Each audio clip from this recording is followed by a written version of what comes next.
오늘 본문은 다니엘이 사자굴에서 건진받는 그 내용입니다. 이 내용은 얼마나 유명하냐 하면 화가들이 이것을 그리려고 노력들을 많이 했습니다. 독일 태생이고요. 벨기에에서 활동한 그 루벤스 성경 그림을 많이 그렸습니다. 십자가에서 내려온 우리 예수님. 그 루벤스는 사자 글속의 다니엘이라는 이 그림을 그렸습니다. 다니엘을 사실 너무 젊게 표현했지만 사실은 사자굴이 어떤 건지를 알 때 사자가 한 마리가 아닙니다. 여러 마리입니다. 그런데 이 오늘 본문을 제대로 제일 잘 반영한 화가는 브리톤 리베르라는 왕에게 답하는 다니엘 1890년도에 그린 그림입니다. 이 리베르는 동물을 그리는 걸 좋아해서 동물원에 가서 늘 동물을 관찰했다고 합니다. 그래서 다니엘이 왕에게 응답하는 그때 그 사자들 어떤 모습일까? 그래서 아주 고양이, 개 이런 것들을 아주 잘 그렸는데요. 이분은 다니엘의 사자굴의 모습을 이와 같이 표현하고 있습니다. 여기서도 하나 발견하는 게 있는데 그것은 사자가 한 마리가 아니고 여러 마리였다는 겁니다. 그리고 여기는 좀 그래도 성경을 반영하고 있죠. 다니엘이 늙었습니다. 그래서 다니엘이 사자굴에 갈 때는 81세입니다. 벨사살 왕이 어저께 이제 하나님의 성전의 기명을 가지고 함부로 하다가 메네 대겔 우바르신, 그래서 너무 가볍고 하나님 길을 다 재보니까 너무 허황되고 그래서 하나님께서 그를 죽이시는 내용이 나옵니다. 그리고 나서 이제 5장 31절 메대 사람 다리오가 나라를 얻었는데 다리오는 62세였더라. 오늘 1절도 다리오가 자기 심은 대로 방백 120명. 요 다리오는 고레스 왕의 손자 다리오가 아니고, 만약에 고레스 왕의 손자 다리오였다면 이때 다니엘은 아마 100살이 넘었어야 됩니다.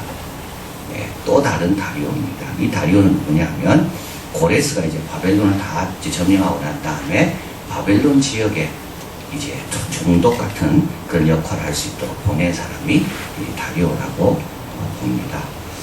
그래서 이제 다리오는 바벨론이 무너지고 페르시아 제국이 이제 섰는데도 그때도 여전히 이제 귀한 일에 쓰임받고 있다. 그래서 1장에는 15살 때 왕궁에 모실 만한 소년이었습니다. 그때는 1장은 15살입니다. 2장은 3년 지났죠. 바벨론 왕의 꿈을 해석할 때는 18살입니다. 그리고 이제 4장에서는 다니엘이 좀 성인이 돼서 왕의 꿈을 해석해 주고요. 두 번째요. 그리고 5장에 와서 이제 어저께입니다. 잊혀졌다가 81세 때 벨사살 왕에게 그 글자를 해석해 줌으로 다시 등장합니다. 그리고 이제 오늘 본문에 보면 나라가 바뀌면서 다니엘은 그 총리 3명 중에 한 명 중에 해당이 됩니다.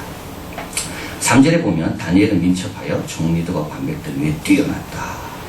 4절에 보면 총리들과 방백국 사이에 다니엘을 고소할 틈을 얻고자 했으나 능히 아무 허물을 얻지 못하였으니 이는 그가 충성되어 아무 그릇함도 없고 아무 허물도 없음이었더라. 5절 한번 읽어봅니다. 그 사람들이 가로되 이 다니엘은 그 하나님의 율법에 대하여 틈을 얻지 못하면 그를 고소할 수 없으리라 하고, 요거는 굉장한 칭찬입니다. 저 사람은 신앙생활 말고는 다 괜찮다. 이게 칭찬입니다.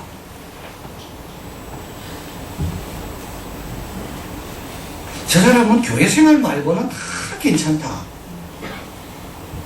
저 사람 교회 가는 것만 좀 안 갔으면 참 우리 정말 우리하고 잘 지낼 건데 다 괜찮은데 다 약점 하나는 저 사람은 왜 그렇게 뭐 하려면 뭐 청년부 모임 있다고 가야 하는가? 여러분, 이건 칭찬입니다. 저 사람은 예수 믿는데도 불구하고 우리하고 너무 잘 지낸다. 이건 절대 칭찬이 아닙니다. 어떻게 같이 잘 지낼 수가 있을까요?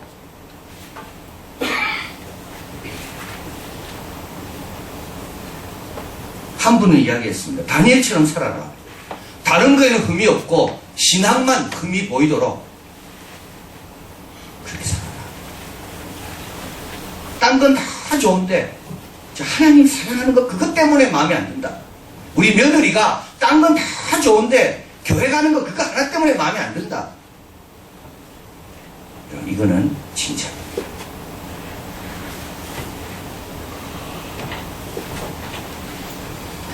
그래서 다니엘을 고소할 틈은 신앙적인 것밖에 없습니다. 그래서 금령을 정하게 됩니다. 이 금령이라는 것은 금지하는 명령입니다. 우리 3장에서 왕의 신상에 절하라는 것은 이건 어떤 명령입니까? 이건 실행하라는 명령입니다. 그래서 세상은 우리에게 이걸 하라고 명령하기도 하고요. 어떤 거는 이걸 하지 말라고 명령합니다. 우리는요, 하라고 하는 것도 하나님 뜻이 아니면 안 해야 되는 거고요. 하지 말아라 하더라도 하나님도 원하시면 해야 되는 거고. 그리고 사자굴에 넣는다는 것을 왕이 조서를 쓰게 됩니다. 10절 읽어봅니다. 다니엘이 이 조서에 의인이 지킨 것을 알고도 자기 집에 들어가서는 그 방에 예루살렘으로 향하여 열린 창에 전에 행하던 대로 하루 3번씩 무릎 꿇고 기도하며 그 하나님께 감사하였더라. 전에 행하던 대로. 아주 중요한 내용. 바빠졌습니까? 전에 행하던 대로. 힘들어졌습니까? 전에 행하던 대로. 성공했습니까? 전에 행하던 대로. 왜 우리가 넘어질까요? 전에 행하던 대로 안 행하니까 넘어지는 거예요. 고3이 됐습니까? 전에 행하던 대로.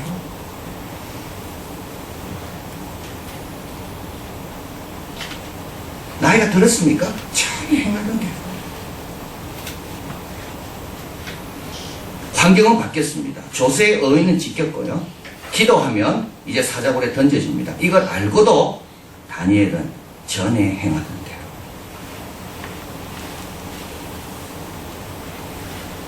우리 청년들 나중에 직장 가도 전에 행하던 대로.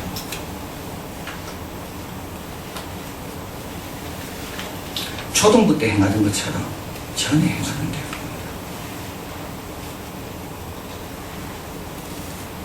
이게 다니엘입니다. 영향을 안 받습니다. 영향을 이겨냅니다. 극복합니다.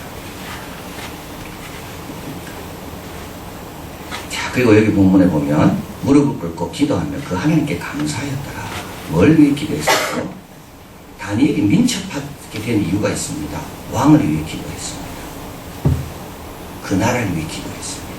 그렇기 때문에 그 나라를 위한 지혜가 생기는 겁니다. 그리고 감사했더라. 뭘 감사했을 거예요? 여러분, 지금까지 지내온 거 감사했을 거예요. 그리고요, 이 감사는요, 전에 행하던 대로 행할 때 감사가 있습니다. 환경을 이기고 극복할 때 감사가 있습니다.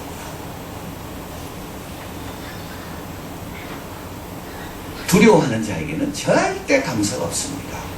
두려워해서 타협하고 물러서는 사람에게는 절대 감사가 없습니다.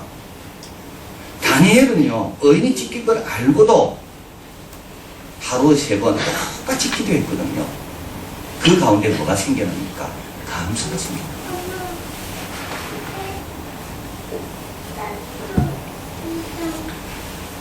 자, 왕은 다니엘을 사랑했기 때문에 다리오는 다니엘을 구원하려고 마음을 쓰며 건져내려고 힘을 다하여 해가 질 때까지 이르렀지만 무리들이 모여서 왕은 한번 인을 찍었기 때문에 변경할 수가 없습니다. 그래서 왕이 명하여 다니엘을 끌어다가 사자굴에 던져 넣어라. 왕이 다니엘이 일러가로되 너의 항상 섬기는 내 하나님이 너를 왕은 알았습니다. 다니엘은 하나님을 항상 섬긴다는 것.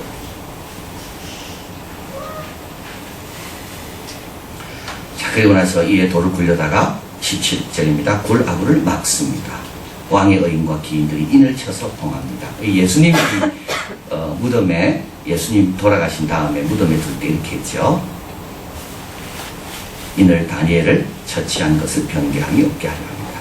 자, 이튿날 비었습니다. 19절 이튿날 왕이 새벽에 일어나 급히 사자굴로 갑니다.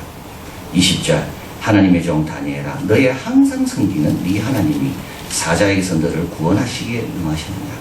22절 읽어봅니다.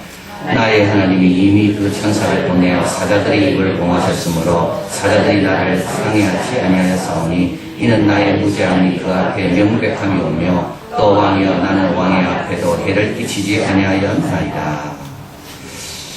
자, 우리 하나님께서는 항상 섬기는 다니엘을 위해서 사자들 입도 여기 보니까 사자들이라고 나와 있습니다. 그러니까 사자 한 마리가 아니고요. 그 안에 있는 모든 사자들의 입을 다 하나님께서 봉하십니다. 유대 교대사를 적은 요세푸스는 이렇게 말합니다. 이런 내용을 조롱하는 사람도 이렇게 말한다는 거죠. 사자가 배가 안 고파서 다니엘을 안 먹었다는 겁니다. 그런데 조금 뒤에 보면요, 뼈까지 사자들이 먹었다는 얘기예요. 배가 안 고픈 게 아니에요. 사자들의 공격성이 줄어든 게 바뀐 게 아니에요. 하나님이 막으셨어요. 그래서 사자굴 속에서 제일 힘들었던 자는 다니엘이 아니고 사자였다. 먹고는 싶은데 입이 안 열리는 거예요. 자, 이제 오늘 본문은 이걸로 끝나지 않습니다. 이게 중요한 메시지가 오늘 본문에 있는 겁니다. 오늘 본문은 이걸로 다니엘이 사자굴에서 그걸로 끝나지 않습니다. 왕이 두 번째 조서를 내립니다.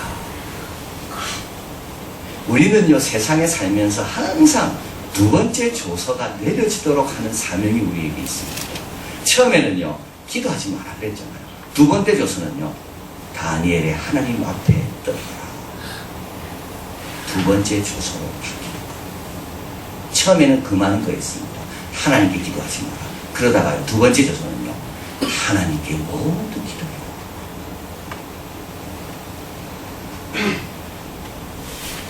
26, 27절 다니엘이 하나님 앞에 떨며 두려워해라. 그 사시는 하나님이여 영원히 변치 않으실 자시니 그 나라는 망하지 않고 그 권세는 무궁하고 그 구원도 건전해시고 하며 하늘에서 땅에서 이적과 기사를 행하는 자로서 다니엘을 구원하사 사자의 입에서 벗어나게 하셨습니다 하였더라.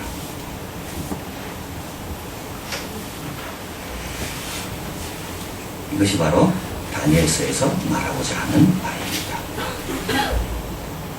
처음에는 하나님을 조롱했습니다. 느부갓네살을 이 풀무불에서 건져낸 신이 세상에 누가 있냐. 그런데요, 이 세 친구를 통하여 하나님을 찬양합니다. 오늘도 마찬가지죠. 30일 동안 아무에게 기도하지 마라. 그런데 다니엘을 통하여 하나님 앞에 떨어라. 자, 골빈교인은 말합니다. 다니엘은 이방인을 개봉하는 빛이다.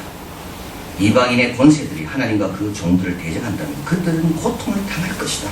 하지만 그들은 하나님의 종을 통해 하나님을 발견하는 기회를 갖는다.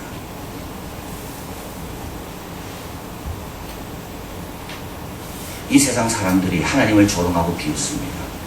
그러나 이들이 언제 하나님을 발견하는 기회를 가지고 그의 종인 우리가 하나님 뜻대로 살기 위해 고난을 감수할 때 그들에게 그 기회가 주어진다. 이게 다니엘서의 주제입니다. 우리가 양육하는 사람은 어떤 사람입니까?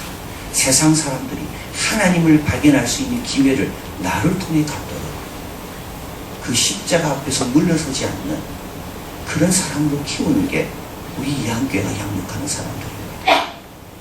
왕의 의인의 조서가 찍힌 것을 알면서도 예전에 하던 대로 기도하는 사람으로 키우는 것이 우리가 양육하는 사람들입니다.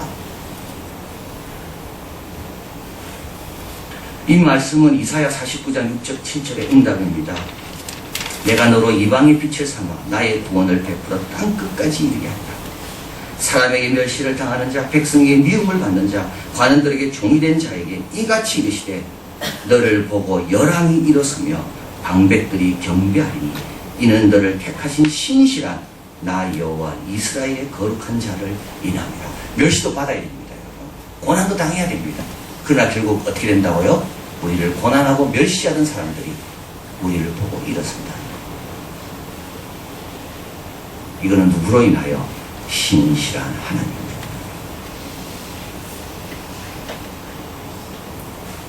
결론입니다. 참 자유인이 되어야 한다.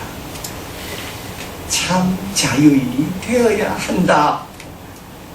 명예와 물질 뺏길까봐 안절부절하는 그런 사람이 아니라 참 자유인,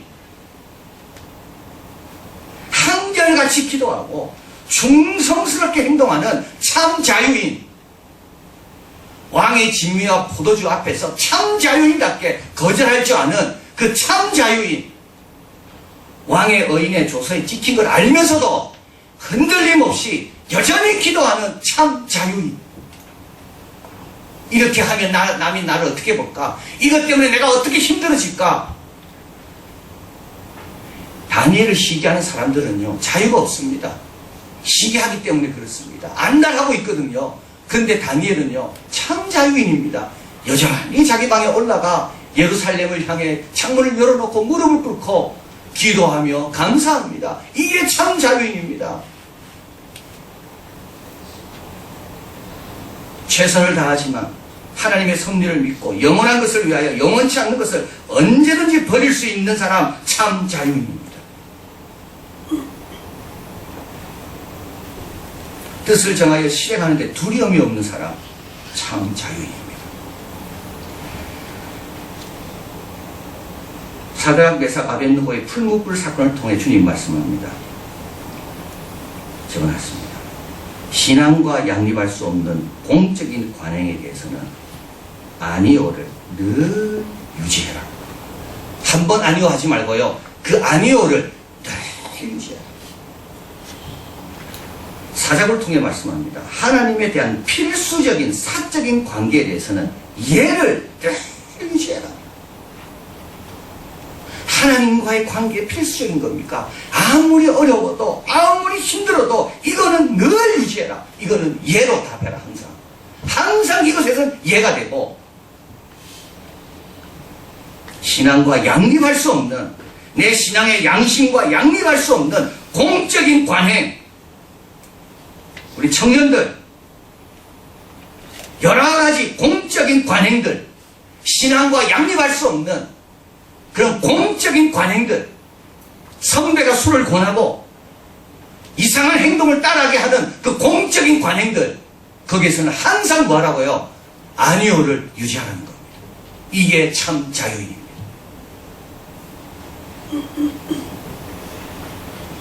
고통도 있습니다. 힘든 일도 있습니다. 그러나 지극히 높은 분의 종으로, 항상 살아계시는 하나님의 종으로 결박을 당하지만 어느 순간부터 결박 없이 풀무 가운데도 걸어다닐 수 있는 그 자유를 경험하는 겁니다. 사자굴에 던져졌지만 그러나 사자가 손을 대지 못하는 그 자유인으로 굴 안에서 생활하는 겁니다.